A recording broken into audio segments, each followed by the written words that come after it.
I almost didn't write this because I kept telling myself it sounded like a bad movie. Then I remembered why people watch bad movies. They want to know how it ends. I didn't go looking for love. I tripped over it at 1:17 a.m. on a weeknight while doom scrolling an audiobook app because silence makes my brain chew on itself. I'd posted a review that was maybe too earnest about a memoir and grief. And an hour later, I got a message from someone named Evan. Your line about grief sounding like dishwater in the ears? Perfect. I answered because it felt nice to be understood in a small, no-stakes way. He wrote back with a voice note. Warm, low, the kind of voice that lives in the space between the lamp and the book. It made me feel less like I was sitting alone on my couch and more like I was part of a midnight radio show that was just for two. I'm 30, a freelance social media manager, and good at telling other people's stories.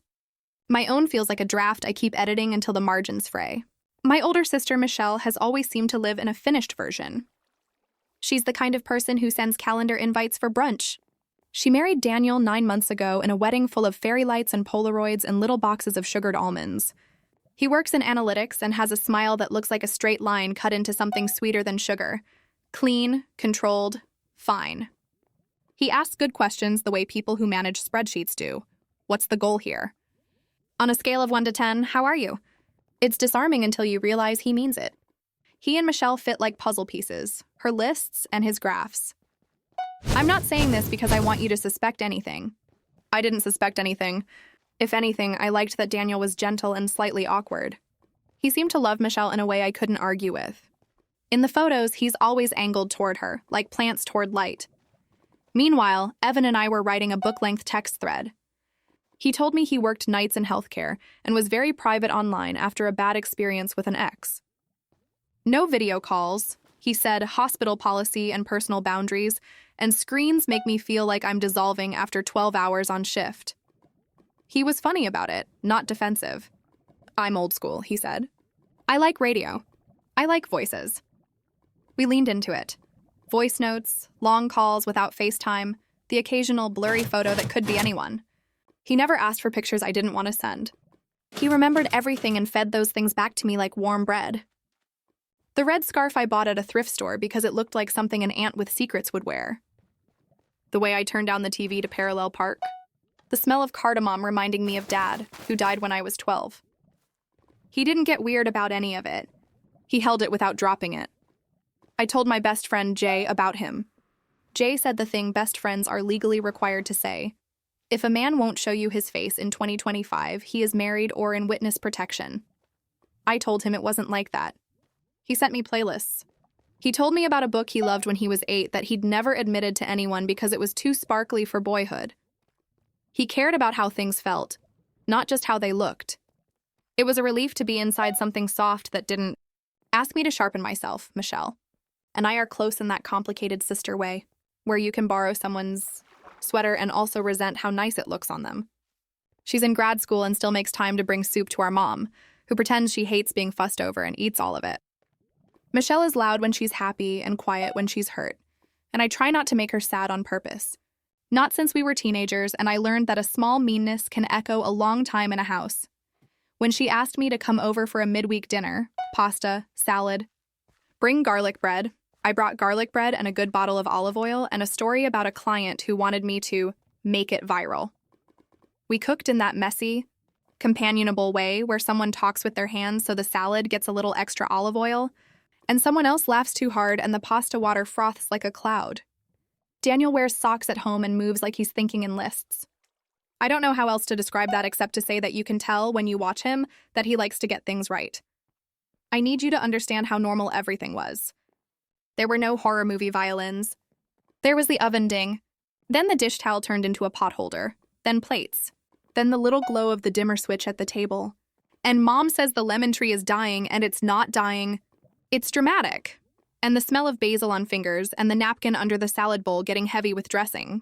We ate. We told the small stories you tell on Tuesdays. And I put my phone face down because I'm trying not to be a raccoon that snatches every glittering notification. A message pulsed on my watch.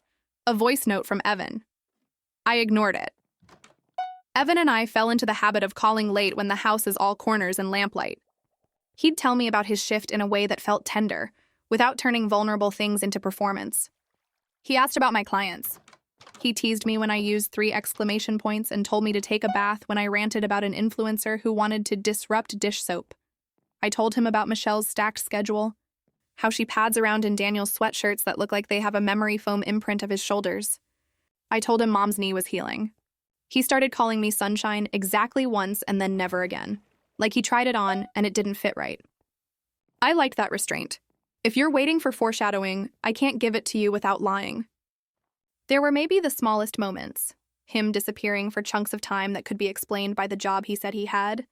Me sometimes texting and then seeing a bubble appear on my sister's phone across a room at the exact same time from someone else. A phrase he'd used that reminded me of something Daniel had said about the HOA in an entirely different context. But someone you love saying, on a scale of 1 to 10, isn't a smoking gun. It's just words. Evan had a dog. He sent photos of his paws, never his face.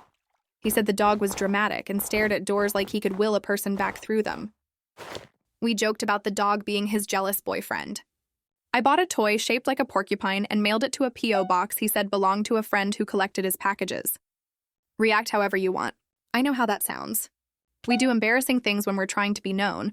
What kept me there were the ways he knew me. The story about the boy who broke my heart senior year. The time I got fired and pretended I quit because I couldn't bear the idea of failing publicly. The first time I spoke at a networking event and felt my voice go very small and still didn't sit down. He treated these as beads he strung carefully, not trophies. I told him about Dad dying and he didn't give me advice. He asked what I ate that night. Grief is sometimes just a very empty fridge. He told me to order something and stay on the phone and eat while he read me the first chapter of a novel about a boy and a stolen painting. I can't explain how intimate that felt without sounding like I'm making it up. We talked for 9 months. I say talked like that because sometimes it was voice notes that stacked up like a tower. Sometimes it was phone calls where I paced my apartment and wore a groove into the rug. Sometimes it was a single text that said, "I'm here," when I didn't have the energy to do anything but stand at the sink and run water and forget why I'd turned it on. When I thought about meeting, we did that thing where we turned a thing into a plan and then into a joke and then into an idea and then into a later. Work. Schedules. Timing. Soon, he'd say. Soon is a word that sometimes means I'm scared. I said, I know. Here's where the movie would insert a clue I'd missed. Here's where I tell you that I found receipts or a lock of hair or a dog leash monogrammed with a name. I didn't. I found dinner. Michelle FaceTimed me a week after that Tuesday to ask if I could help taste test a sauce. She had a presentation to practice and wanted emotional pasta as a reward. I said yes because I love her and because emotional pasta is my religion. I went over early. Daniel came home later, kissed Michelle on the top of her head, and asked what on a scale of 1 to 10 her day had been. She said 6 and then 8 because I was there. He smiled, threw his keys in the bowl by the door, and I thought about how I could design a life where someone asks and then listens, simple as it sounds. I didn't think about Evan in that moment. I had my hands wrist-deep in cold water and a colander full of basil, shaking off droplets that jumped like tiny glass beads. We ate. We watched a silly show. I ignored my phone again because I'm trying to prove to someone, maybe just me, that I can exist without constant validation. When I picked it up to leave, there was a voice note from Evan time-stamped from 20 minutes before. Long day, it said. Wish you were here. I bought strawberries. I'm thinking about that little sound you make when you bite them. It made my stomach flip, the good way. My mouth watered. I texted a strawberry emoji and a heart and drove home in that floaty, suspended way you do when your life seems to fit for a second. Jay asked if he could finally hear this man. He's been patient, if rolling his eyes counts as patience. I pressed play on a couple of old voice notes. Jay listened like a scientist. He's good, he admitted. If it's a scam, it's a thoughtful one. Why do you need to call it a scam? I asked. Jay didn't answer the question I asked. I'm not saying he's fake, he said. I'm saying your heart is real. So be careful. It felt like a blessing and a warning in one sentence. He sent me a gift card to the audiobook. App for When the World is Too Loud. I sent him a photo of my hand holding a cinnamon roll like a small planet. He said, if you were here, I'd steal the middle and you'd pretend to be mad. That's exactly what my sister does with Daniel's pancakes. Do you see how that means everything and nothing? There are only so many ways to be tender. Sometimes they rhyme. He never sent a video. I never forced it. I'm not proud of that. It's easy to call me an idiot from your couch. I called myself one too.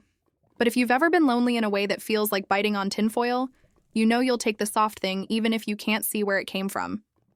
I promised you a story, not a defense. Here is where it turns. Michelle wanted to host our mom for dinner, just us three, because mom was getting sick of takeout and wanted real food made by my daughters. I was early again because I like to help chop. Daniel excused himself to run to the store for more Parmesan because he rejects the concept of enough cheese. He came back with 2 kinds and a fatherly carton of ice cream like he wanted us to feel cared for before we even asked. We ate. We laughed. We did dishes. We migrated to the couch. I left my phone on the coffee table. Michelle's phone lit up with a notification from her cohort. Mom's phone chirped. Then another phone buzzed. Daniel's.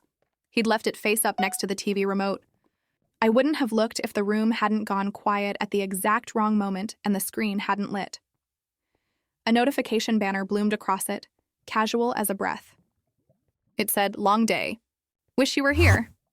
Then, "Bought strawberries." A voice note icon appeared. My face must have changed because my mom asked if I needed water. I said no. Michelle reached for the remote and clicked something random. Daniel returned from the kitchen with 3 bowls of ice cream and set them down in front of us and sat. He glanced at his phone, didn't unlock it. Why would he? We were eating ice cream. My hands started to sweat so much my spoon slid. I made a joke about how chocolate can't be eaten slowly. Michelle rolled her eyes. Life continued to be life while something tilted inside my chest. And I sat there and nodded and tried to push the tilt back where it belonged. I drove home carefully because I was suddenly aware of how easily a car could become a weapon in the hands of someone whose life just made a loud crack. I sat in the dark and played the old voice note again. Same wording. That's not a crime. People can use the same words. I promised myself I wouldn't go looking for patterns where there weren't any. That lasted 5 hours until Jay texted, "How was dinner?" And I said, "Fine," and then, "No, it wasn't," and then, "If I asked you to look up a number, would you?" He said yes because he always says yes. I gave him the P.O. box. I gave him the area code of the number Evan used. Jay said he'd poke around. And you have to eat while I do this. I microwaved pasta. It took Jay 40 minutes to find things I didn't ask him to find. "Okay," he said finally, voice careful. "The P.O. box is paid for by a card that matches a billing address in your sister's neighborhood. Not enough to be a smoking gun. Could be a neighbor." Relief flooded me. Jay kept talking. "The virtual number app your guy uses routes through a service that's anonymous, but the recovery email on it? It links to a wireless plan with 2 lines on it. One of those lines is registered to Daniel." "No," I said. "I'm not saying anything yet," Jay said. "We have an overlap. But if you want to be sure, we have to get his voice in the same room at the same time from 2 different mouths." We designed a plan. Mom needed a ride to the pharmacy near Michelle's. We'd stop by for coffee. I would ask Daniel to grab something from my car. While he stepped outside, I would send Evan a question he couldn't resist answering. Then we'd watch. We did it. Michelle made coffee and fussed with bananas like they were a centerpiece. I said I left my charger in the car and could Daniel grab it. He smiled and said, "On it." He left. I typed, "What's my favorite way to eat strawberries?" My phone pulsed with a voice note from Evan. 10 seconds. I didn't listen. Daniel came back in, tossed my keys in the bowl, picked up his coffee. Michelle's phone chirped. She glanced down, smiled, tapped, set it down again. I pressed play. Evan's voice spilled into the kitchen. "Bite, pause, that little sound you make," he said, tender and amused. "You did it last time you were on the phone and it killed me." The room became airless. Michelle looked up sharply. Daniel went perfectly still. I said his name once, quiet, like a test. He didn't flinch. The truth walked in like it owned the place. I wish I could tell you I screamed or broke something. I sat down. Michelle kept saying, "What?" Like she was trying to hear the word differently. Mom put her hand on the counter. Daniel said, "This is a misunderstanding." I said, "Say it." He frowned. "Say what?" "On a scale of 1 to 10, I said. "Say it." He said it.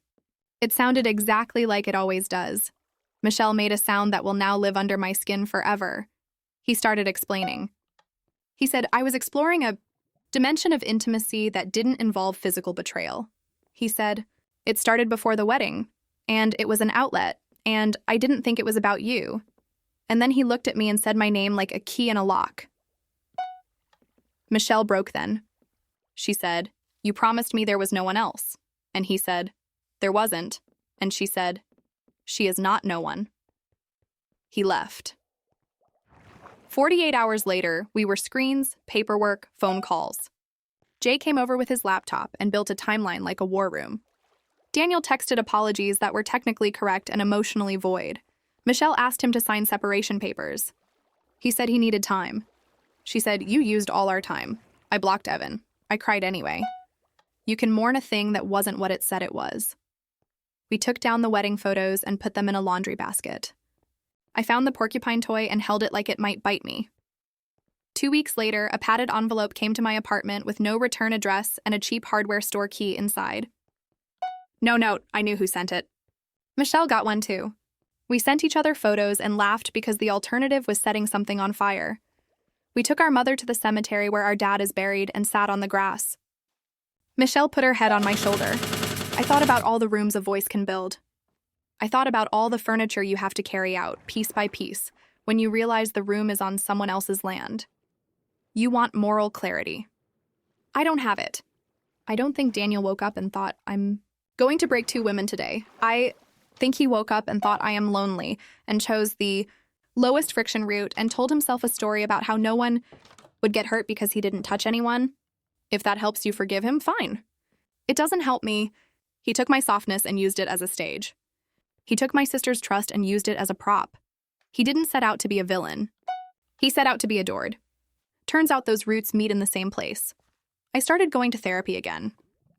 I told the truth out loud without making jokes to cut it. I started running even though I look like a calf learning its legs when I do. I make the sound I make when I bite a strawberry and no one hears it and the world doesn't end.